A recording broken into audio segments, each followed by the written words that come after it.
We make furniture for behavioral health facilities and colleges and universities, really any facility that needs furniture that's gonna withstand, constant use and some abuse.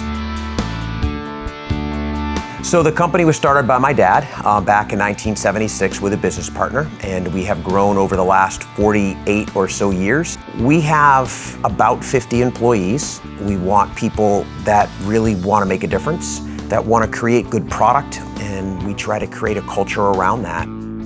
We have a variety of product, from molded to upholstered product and everything in between. Our unique designs, our unique features that really take into consideration customer challenges. We're creating products for people that can't necessarily always help themselves.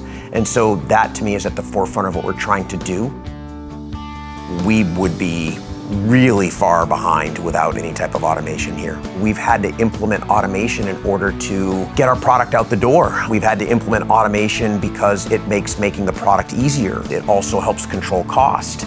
It makes things more accurate and redundant. It's also helped us just create better product.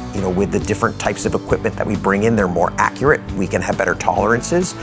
If we have more accurate and better tolerances, it allows our product to go together faster. And the faster we can assemble product, and it allows us to get it out the door more quickly, which obviously reduces costs and gets it into our customers' hands faster.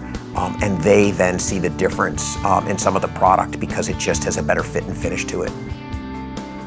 So we bought a vertical CNC machine from Stiles, and one of the reasons we wanted it was the footprint was smaller, so it gave us more floor space, very easy to use. I wanted something that would make parts to kind of the cadence of the factory so that we weren't just producing inventory to put it on the floor.